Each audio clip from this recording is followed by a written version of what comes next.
Welcome to Telangana BRS tech. అవధూత శ్రీ శ్రీ ములగాసి నరసింహులు అవధూత చింతన శ్రీ గురుదేవ దత్త ఆ, స్వామీజీ వారు మనకు దేవుడు ఉన్నాడా లేడా అంటున్నారు. అయితే నేనంటున్నా, దేవుడు నిజ నిర్ధారణ అయ్యే వరకు సైన్స్లో దేవునికి ఎలాంటి ప్రాధాన్యత లేడు అంటున్నా. స్వామీజీ వారు ఏ విధంగా చెప్తారో చూద్దాం. ప్రశ్నించేది ములగాస్ మల్లేష్. నా సమాధానాలు అలాగే స్వామీజీ సమాధానాలు, నా సమాధానాలు, నా ప్రశ్నలు. చెప్పండి. ఒక ప్రశ్న అడుగుతున్నా. ఫస్ట్, దేవునికి మనకు గల సంబంధం ఏంటి? ఫస్ట్ ప్రశ్న, దేవుడు ఎందుకు మనం డిఫెండ్ కావాలి? ఆయనపై ఎందుకు ఆధారపడాలి? దేవుడు లేకుండా మనం జీవించలేమా? దేవుని ఎందుకు ఆరాధించాలి? ఈ దేవుడు అనేటటువంటిది ఒక వ్యాపారం. ఆ వ్యాపారం లోపల ఒక సంవత్సరానికి 2000 కోట్ల బిజినెస్ నడుస్తుంది అని నాస్తికునిగా నేను చెప్తున్నాను. మరి ఇది ఎవరికి? కొంతమందికి కాలు నొప్పులు, చేయి నొప్పులు వస్తున్నాయి అంటున్నారు. మరి ఆ ఆచరణ చేసిన వాళ్ళకి రావద్దు కదా? ఇది రావడానికి గల కారణం ఏంది? అలాగే ఇంకో ప్రశ్న, మోక్షం అంటారు, పాపం అంటారు, పుణ్యం అంటారు. కొంతమంది వెజిటేరియన్ ఉంటారు, కొంతమంది నాన్ వెజిటేరియన్ ఉంటారు. ఇందులో మరి శ్రీపాద దత్త అవతారం గురించి చెప్తారు. మా దగ్గరలో ఉన్నారు స్వామీజీ వారు. చెప్పండి మీ యొక్క ఆలోచన. నమస్కారం అందరికీ.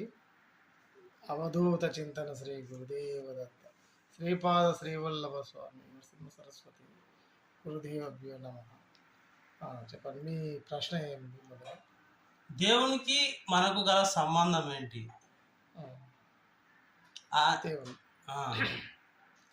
దేవునికి సంబంధం అనేది, మనం సంబంధం గురించి అంటే అసలు సంబంధం లేదు మనకు. దేవునికి మనకే సంబంధం? మనము మానవులం, ఆయన దైవభక్తి. మరి దేవుడు ఉన్నాడు అంటాడు కదా, దేవుడు ఎందుకు మోక్షం ఇస్తాడు? మనం ఎందుకు ఇవ్వలేము మోక్షం? దేవుడు మోక్షం ఇస్తాడు అని ఎవరు చెప్పారు? పాప పుణ్యాలు ఉన్నాయా లేవా? అనిపిస్తూనే ఉన్నాయి కదా. ఎక్కడ? ఉదయం పొద్దుగా లేచి పొద్దు కిందాక చూస్తే టీవీలో వార్తల న్యూస్లో ఎన్నో తెస్తున్నాం. పాపం నడుస్తుంది, పుణ్యం నడుస్తుంది. పుణ్యం చేసుకున్న వాళ్ళకు పుణ్యం ఉంది, పాపం అనేది తెలుస్తూనే ఉంది కదా. అంటే ఇది కొంచెం ఇంట్రెస్ట్ అయిన విషయమే కావచ్చు. వాళ్ళు భద్రతా చర్యలు పాటించలేకపోవడం వల్ల కొన్ని వ్యాధులకు గురి కావచ్చు, దెబ్బలు తగవచ్చు అనేది నా అభిప్రాయం. అక్కడ దేవుడు ఎందుకు వస్తుడు? దేవుడు ఏమొస్తలేడు, మనం పిలుస్తున్నాం దేవుడిని. మనం మధ్యలో ఇన్వాల్వ్ చేస్తున్నాం. ఒక వారధిలాగా ఒక శబ్దం వినికిడి వినాలంటే మధ్యలో ఒక యానకం అవసరం, ఆ శబ్దాన్ని గ్రహించడానికి. ఆ విధంగా మనం పుణ్యం చేయడానికి, పాపం చేయడానికి మధ్యలో వారధిలాగా వాడుతున్నారు దేవుణ్ణి. మరి దేవుడు ఉన్నాడు అనే వాళ్ళకు దేవుని ఇది ఆయన ఎంటిటీ ఈ భౌతికం లోపలనే మనం పరిశీలించి నిజ నిర్ధారణ చేయటానికి మరి వీళ్ళు వెనుకంజ వేస్తున్నారు ఆస్తికులు, అంటే దేవుని నమ్మేవారు. మరి మీరు ఎలా నిరూపిస్తారు దేవుడు ఉన్నాడు, ఇది దేవుడు కాదు? కొంతమంది అంటారు సమస్త సృష్టి అంతా ఆయన ఆజ్ఞ ప్రకారం నడుస్తుంది, ఆయన మానిటర్ చేస్తున్నాడు, ఇదంతా నడుస్తుంది అంటారు. మరి దానికి మీ సమాధానం? ఒకటి ఏమిటంటే, మనము ఒక ఊర్లో సర్పంచ్ని కలవడానికనే ఎంతో టైం పడుతుంది, ఒక ఎమ్మెల్యేని కలవడానికి టైం పడుతుంది, ఒక ముఖ్యమంత్రిని కలవడానికన్నా కూడా టైం పడుతుంది. ఎందుకు పడుతుందంటే ఆయన ఉన్నటువంటి పని బిజీ, అంత వాల్యుబుల్. అంటే ఒక చిన్న దగ్గరున్న వాళ్ళను మన దగ్గర ఉండి మన లోకంలో ఉన్న వాళ్ళనే కలవనీకనే ఇంత టైం తీసుకున్నప్పుడు హ్మ్. 14 లోకాలను పాలించేటువంటి భగవంతుడు ఆయనను కూడా కలుసుకోవాలంటే టైం పడుతుంది. దానికి కూడా ఒక ప్రాసెస్ ఉంటుంది. ఆ ప్రాసెస్ ప్రకారం పోతే గనుక మనము అతన్ని అందుకోగలుగుతాం. అంటే ఏదైనా కూడా ఒక పద్ధతి ప్రకారంగా అంటే కొన్ని నియమాలు, కొన్ని రూట్స్ ఉంటాయి. ఒక దారి హైదరాబాద్ వెళ్ళాలంటే ఒక రూట్ ఉంటది. బాంబే వెళ్ళాలంటే ఒక రూట్ ఉంటది. విజయవాడ వెళ్ళాలంటే ఒక రూట్ ఉంటది. అంటే రూట్స్ అనేది ఉంటాయి కాబట్టి, మనం వెళ్ళే మార్గాన్ని బట్టి అందులో గూడా ఆహ్, షార్ట్ మార్గం ఏది? పెద్ద రోడ్ ఏది? అంటే ఏ విధంగా పోతున్నాం ఆ ఇప్పుడు మార్గం. అట్లా కాదు. ఇప్పుడు సమస్త సృష్టిని ఈ నిర్మించింది ఈ యొక్క మానవ జీవితాలను 84 లక్షల కోట్ల జీవులు అంటున్నారు. ఆ జీవులన్నీ సైన్స్ ఏం చెప్తుందంటే ఎవల్యూషన్ లోపల అంటే మానవ పరిణామ సిద్ధాంతం లేవా జీవ పరిణామ సిద్ధాంతం అని ఒకటి ఉంది. అది డార్విన్ సిద్ధాంతం అంటారు. అయితే ఆ డార్విన్ సిద్ధాంతం లోపల మనిషి ఫస్ట్ ఒక ఏప్ లాగా ఉండి కోతి నుంచి 80 బిలియన్స్ అంటే ఒక 8 కోట్ల సంవత్సరాల నుంచి వచ్చిందంటారు. అయితే మరి మీ యొక్క దేవుడు ఎప్పుడు క్రియేట్ చేసిండు ఈ మీద జీవం అనేది ఎలా క్రియేట్ అయింది మీ యొక్క అనుభవంలో ఎలా చెప్పగలరు? మనం అంటే కూడా చెప్పడానికి అనేది ఈ సృష్టి అనేది అనంతం. ఉమ్, అంతం లేనిది. ఆది మధ్యాంత రహితుడు భగవంతుడు. కాబట్టి దీనికి అంతం అనేది లేదు. ఆది అనేది లేదు. అంటే బ్రహ్మదేవునికే చెప్పడానికి శక్యం కానటువంటిది. అంటే మామూలుగా ఇది సృష్టి ఎప్పుడు ఆరంభమైనది అయింది అనేది నిజ నిర్ధారణ చేయడం అతి కష్టమైనటువంటి పని. అది ఎవరికీ సాధ్యం కాదు. ఎందుకోసం అనంటే యుగాలు యుగాలు గడుస్తున్నాయి. ఏ యుగం ఎప్పుడొచ్చింది? కొన్ని వేల యుగాలు బ్రహ్మకు ఇన్ని 2000 యుగాలు ఒక పగలు, 2000 యుగాలు ఒక రాత్రి. అంటే ఈ విధంగా వేల యుగాలు, లక్షల యుగాలు గడిస్తే భగవంతునికి ఎన్నో యుగాలు ఒక రెప్పపాటు సమయము శివునికి జరుగుతుంది. అంటే ఈ విధంగా ఎప్పుడు సృష్టి తయారు చేయబడదనేది ఎవరు కూడా దానికి చెప్పలేకపోతారు. అయితే మరి ఇప్పుడు సృష్టి అంటున్నాం. సృష్టి అంటే మనము సృష్టికర్తను వెతుక్కోవాలి. నేనేమంటున్నా ఇది తనకు తానుగా ఆవిర్భవించింది అని నేను చెప్తున్నా. సైన్స్ చెప్తుంది, నేను కాదండి. నేనే కాదు, హేతువాదులు, హ్యూమనిస్టులు, తర్వాత మానవ మానవ మానవులు ఉన్నటువంటి ఈ భూమి మీద కొన్ని రసాయన చర్యల వల్ల ఫస్ట్ సముద్ర గర్భం లోపల ఒక ఏమంటారు అగ్నిపర్వతాలు పేలడం వల్ల ఈ యొక్క జీవం ఏర్పడింది. ఫస్ట్ ఆల్గే జీవుల నుంచి ఏకకణ జీవుల నుంచి వచ్చిందని కొంతమంది శాస్త్రవేత్తల యొక్క అనుభవం. దానిపైన మీరు ఏం చెప్పగలుగుతారు? సృష్టి ఇప్పుడు అనేది ఎందుకంటే మనం అంత ఈజీగా దీన్ని అనేది చెప్పడం సాధ్యం కాదు.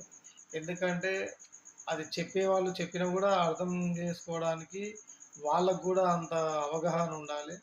ఎందుకంటే సృష్టి అనేది ఎప్పుడు వచ్చిపోయేది. ఈ ప్రకృతి పంచభూతాల నుంచి తయారయ్యేది కాబట్టి ఈ సృష్టి అనేది ఒకదాని నుంచి ఒకటి అనే అనుసంధానం ఉంటుంది. దాని ద్వారా మనము ఈ సృష్టి ఏర్పడ్డది. కానీ మనకి ఎట్లా ఏర్పడ్డది, ఏమి ఏర్పడ్డది అనేది కొన్ని యుగాలు, తరాలు, కొన్ని ఉపనిషత్తులు అన్నిటి ద్వారా కూడా నిరూపించబడ్డాయి. వేదశాస్త్రాల ప్రకారంగా ప్రామాణికం దాన్ని బట్టి ఈ సృష్టి రహస్యం అనేది నడుస్తుంది. కానీ దీనికి ప్రత్యేకమైన ప్రణాళిక అనేది చెప్పలేక వీలు కాదు. అయితే ఇంకొక ప్రశ్న, ఇప్పుడు మన తిరుమల తిరుపతి దేవస్థానం మేము వెళ్తాం, నాస్తికులు వెళ్తారు, ఆస్తికులు వెళ్తారు, ప్రతి హిందువు వెళ్తాడు. అయితే అక్కడ మరి ప్రతి ఒక్కరు గోవింద నామస్మరణ చేస్తారు. శ్రీ వెంకటేశ్వరాయ నమః అంటారు, గోవింద అంటారు. అయితే ఆ యొక్క దేవాలయము అక్కడ దేవుడు ఉన్నాడా లేడా? ఉంటే దానికి మీ యొక్క అభిప్రాయం చెప్పండి. దేవుడు ఉన్నాడు లేడు అనడానికి మన నీ యొక్క నమ్మకం మీద ఆధారపడి ఉంటుంది. ఎవరి నమ్మకాలు వాళ్ళకు ఉంటాయి.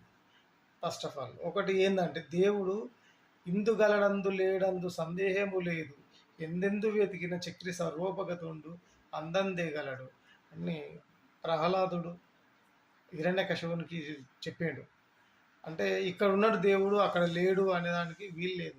భగవంతుడు ఎక్కడైనా ఉన్నాడు. అంటే ఏదైనా వైఫై లాగా, సిగ్నల్ లాగా. సిగ్నల్ లాగా మనకు ఎక్కడ అంటే అణువు అంటే ఇంకా ఏముంటది, మనకు కంటికి కనిపించేది కనిపించనంత దాంట్లో కూడా ఉన్నాడు. కాబట్టి అక్కడ ఉండు ఇక్కడ ఉండు కానీ నమ్మకం అన్నమాట. ఎవరి నమ్మకం ఇక్కడ ఉన్నాడు వాళ్ళు అనుకుంటారు తిరుపతిలో భగవంతుడు ఉన్నాడు, దేవుడు ఈయన ఉండు నిలిచిండు, నేను తిరుపతికి పోతే బాగుంటాను అనుకుంటే పోయి మొక్కుతాడు, మంచిగా అవుతుంది.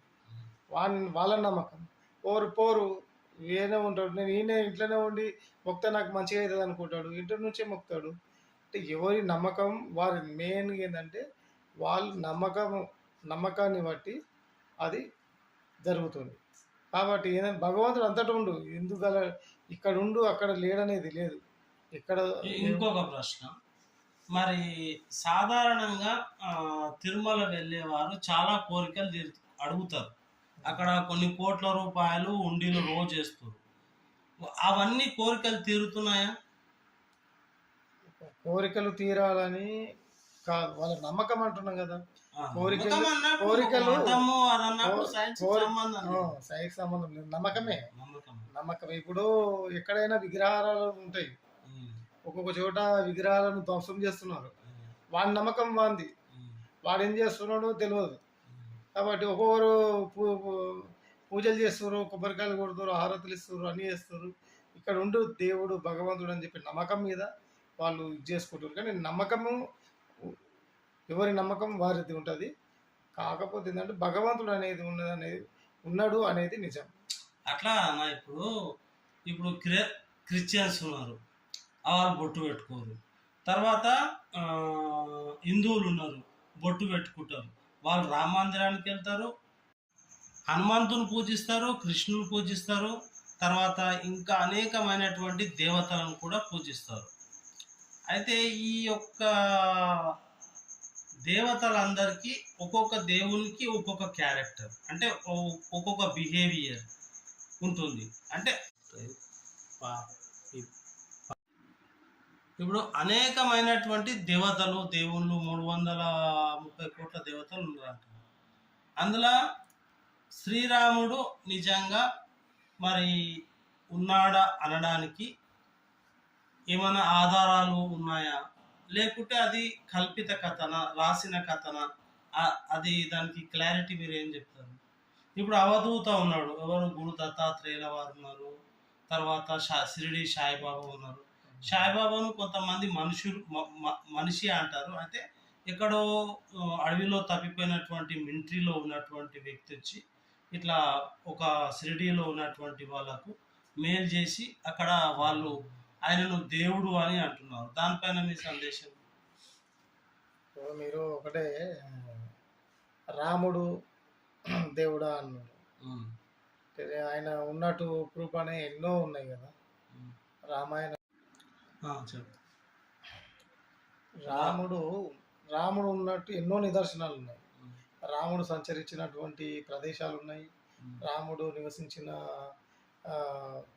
దేవాలయాలు, ఊర్లు ఉన్నాయి, అయోధ్య జన్మించిన స్థలం ఉంది, దశరథ మహారాజు రాజమేలినట్టు ప్రూఫ్లు ఉన్నాయి, ఎన్నో అన్ని రకాలుగా హిస్టరికల్ చరిత్ర ప్రకారంగా కూడా ఎన్నో అన్ని ఆధారాలు ఉన్నాయి. కాబట్టి దాన్ని ఆయన రాముడు మానవావతారం, సంపూర్ణ మానవ అవతారం నుంచి ఆయన ప్రవర్తన, ఆయన చేసినటువంటి ఆ యొక్క విధి విధానాలను బట్టి ఆయన దేవుడు అంటే ఇప్పుడు ఆయన రాముడు అంటున్నాం. ఎన్నో రామాయణం, కాంబోడియా రామాయణం ఉంది, తర్వాత ఇంకా భూటాన్లో భూటాన్ రామాయణం. ఇట్లా నా ముందు ఒక 300 రామాయణాలు ఫ్లోట్ అవుతున్నాయి. ఎంతమంది రామాయణాలు అంటే ఒకటి చెప్పేదేనండి, నువ్వు ఇక్కడ ఉన్నప్పుడు ఒక మల్లేశ్వర్ అనే ఉన్నది, అదే ఒక సినిమాకి పోతే ప్రేక్షకుడు అవుతున్నావు, ఇంకొక ప్లానిటోరియం పోతే అక్కడ ఒక గెస్ట్ అవుతున్నావు, అదే ఒక సినిమా ఇండస్ట్రీలో పోయి ఒక వేషధారణ వేస్తే హీరో అవుతున్నావు. అంటే మనమే ఇన్ని అయినప్పుడు మరి ఆయన అన్ని దేశాల్లో అన్ని అవతారాలు ఉండొచ్చు. మరి మనకెందుకు కనిపించాడు? ఇప్పుడు కనిపిస్తున్నాయి కదా ఆయన పేరు పెట్టింది, కలిసేది, పూజలు చేసేది. ఆయనకు భౌతికమైనటువంటి ఏమైనా ఆధారాలు ఉంటాయా?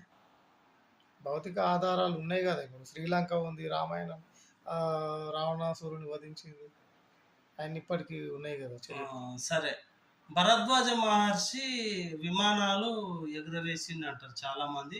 ఎప్పుడో మేము కనిపెట్టేశాము, మన మన పురాణాల్లోనే మేము కనిపెట్టేశాం, 5,000 ఏళ్ళ ముందే మేము తీసామని, విమానాలు ఎగిరేసామని చెప్తున్నారు. మరి అది ఎంతవరకు నిజము? అది ఎలా ఉంటుంది దానిపై? ఒకప్పుడు ఎట్లా అంటే, ఇప్పుడు అన్నీ కూడా టెక్నాలజీ టెక్నాలజీ అంటారు.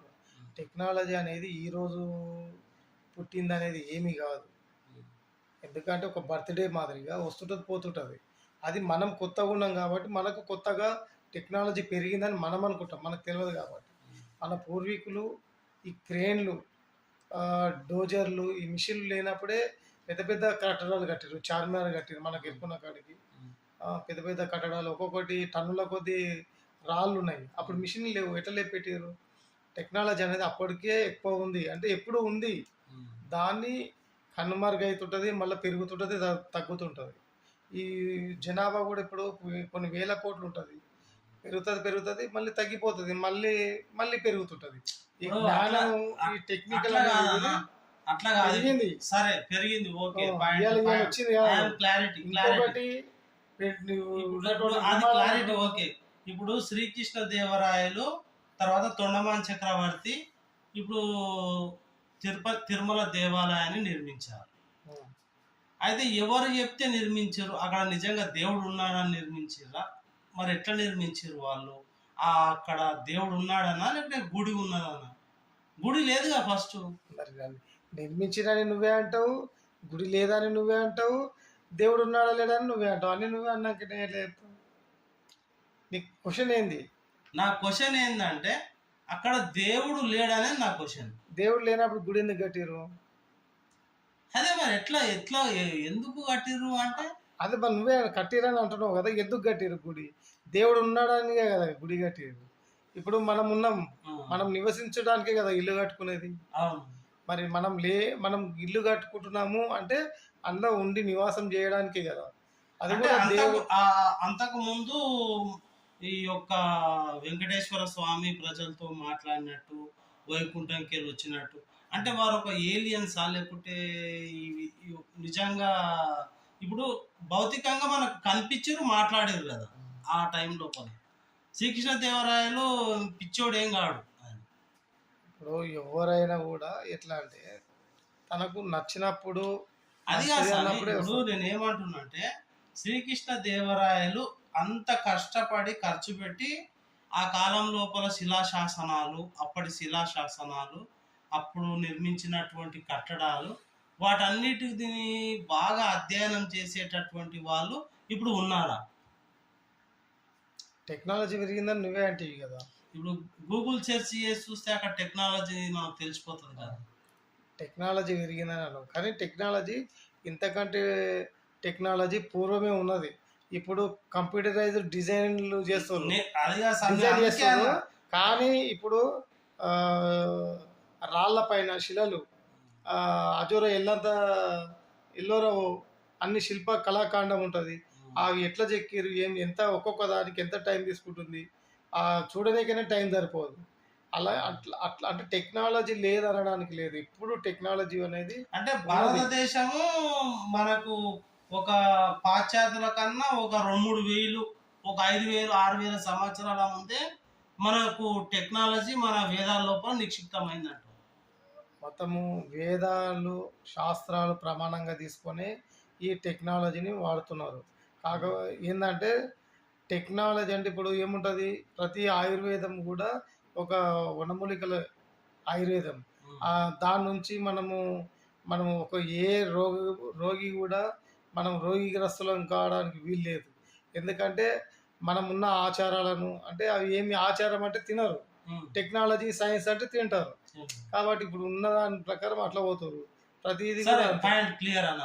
ఇప్పుడు నేను ఏం చెప్తాను స్వామి, ఇప్పుడు ఋగ్వేదం నుంచి పుట్టింది ఆయుర్వేదం. అయితే టెక్నాలజీ పుట్టింది మన యొక్క భారతంలోని అస్త్ర విద్యలు ఉన్నాయి కదా. ఆ అస్త్ర విద్యలను ఉపయోగించి కర్ణుడు ఒకసారి భూమికి బాణం కొడతాడు. కొట్టినప్పుడు నీళ్ళు పైకి వస్తాయి. అట్లా బోర్లు కనిపెట్టిర్రు, పక్షిని చూసి కొన్ని విమానాలు కనిపెట్టిర్రు అంటారు. అయితే నిజంగా అంతకు 1000 సంవత్సరాలకు ముందే మన అమెరికా, రష్యా దేశాల ముందు కన్నా ముందే మన తాను టెక్నాలజీ ఉందా, విమాన టెక్నాలజీ? లేదంటే రైట్ బ్రదర్స్ అనుకున్నదే నిజమైందా? ఇప్పుడు టెక్నాలజీ అనేది ఏదంటే ఇప్పుడు అంతకు ముందు పూర్వమే ఉన్నది. ఏ విధంగా ఉందంటే ఇప్పుడు పూర్వం రావణాసురుడు పుష్పక విమానంలో సీతను ఎత్తుకపోయినట్టుగా ఆ, కొన్ని ప్రమాణం అయితే ఉంది. ఆ విధంగా మనం గరుడ విమానము, మేఘనాథుడు మేఘాల్లో కూడా అతను పోయిండు. అంటే అంటే దాని ఒక విమానాన్ని ఆ విధంగా తయారు చేసుకోండి. ఇప్పుడు పుష్పక విమానాలు అంటారు, దాని గురించి మీ అభిప్రాయం? విమానం అనేది ఏంటంటే వాళ్ళ యొక్క శక్తి. ఇప్పుడు విమానాలు ఉన్నాయి, అందరికి ఉన్నాయి విమానాలు లేవు, కొందరికే ఉన్నాయి. అప్పుడు కూడా అంతే శక్తి ఉన్నవానికి ఆ యొక్క శక్తి, ఆ యొక్క బలం ఉన్నవాడికి వానికి వాళ్ళు మాత్రమే ఉపయోగించారు అవి. ఇప్పుడు కొంతమంది స్వామి, గురుదత్త స్వామి, ఇప్పుడు ఏంటంటే గరుడ పురాణం అంటారు. ఈ గరుడ పురాణం లోపల ఉన్నాయన్నీ సత్యమేనా? నేను అంటే ఇప్పుడు పురాణాలన్నీ కూడా సత్యమే. ఎందుకంటే అష్టాదశ పురాణాలు, వేదాలు, ఉపనిషత్తులు ఇవన్నీ ప్రమాణం చేసుకొని మనకు ఈ వేదశాస్త్రాలు నడుచుకొని ఈ ఒక సృష్టి నడుస్తున్నది. ఇవన్నీ కూడా సత్యమే. సత్యమే, వేదశాస్త్రాలు ఇవన్నీ కూడా సత్యమే. ఓకే, మరి ఈ గరుడ పురాణము కొంతమంది ఇంట్లో పెట్టుకోరు, ఎందుకు స్వామి మరి?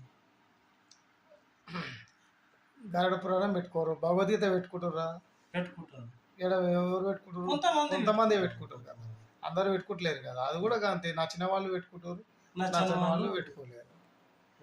ప్రతిదీ ఏంటంటే గరుడ పురాణం, ప్రతి ఒక్క పురాణం లోపల ఏంటంటే ఎంతో కొంత దాని నుంచి కొంచెం జ్ఞానం కలుగుతుంది, అవగాహన వస్తుంది.